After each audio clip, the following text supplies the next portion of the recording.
किती जरी संसारात आपण मग्न जर असलो ना तर एक दिवस त्या देवालाच हाक मारायची असते. मनुष्य माणसापासून लांब जातो तर देव कधी लांब जात नाही. ओळखण्याची ताकद पाहिजे. ठेच लागल्यावर आई म्हणतो कळ मला येते दुसऱ्याला येत नाही. पंढरपूरला वारकरी गेलेले आहेत. मी मधीच गेलो आणि पाया पडलो. काय ज्याला ताण लागली त्यानं पाणी पिलं पाहिजे. ज्याला भूक लागली त्यानं अन्न खाल्लं पाहिजे. म्हणता ना शेवटी संसारात राहून कुणी सुद्धा या संसारामध्ये सुखी नाही आहे. प्रत्येकाच्या पाठीमाग सुखी आहे आणि दुःखी आहे. खरं ते सुखाला आणि दुःखाला समोर जाण्याची क्षमता माझ्यामध्ये पाहिजे. सुख ही भगवंताचा प्रसाद आहे आणि दुःख ही भगवंताचा प्रसाद आहे.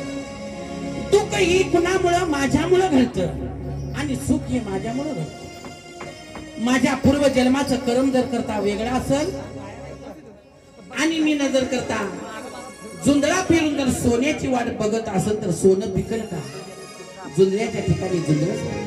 जसं कर्म तसं आपल्या ठिकाणी आपल्याला मिळत जाणार.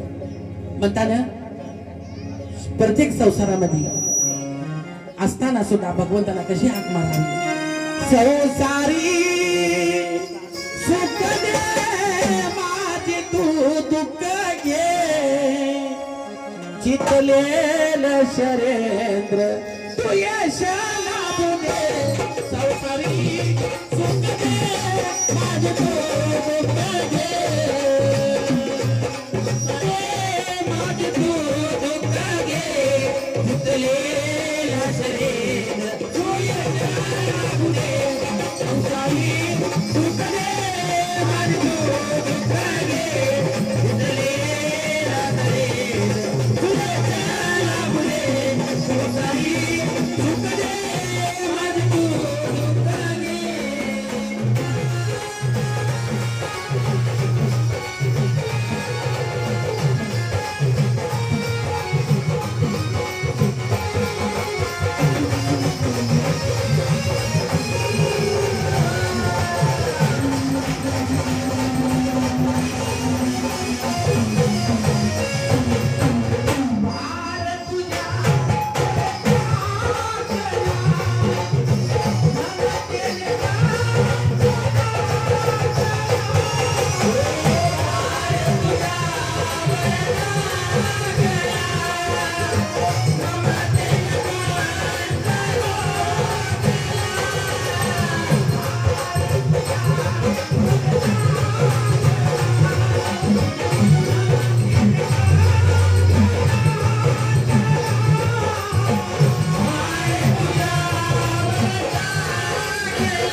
संसारी सुख दे माझे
कौरव बसलेले, एका बाजूला पांडव बसलेले,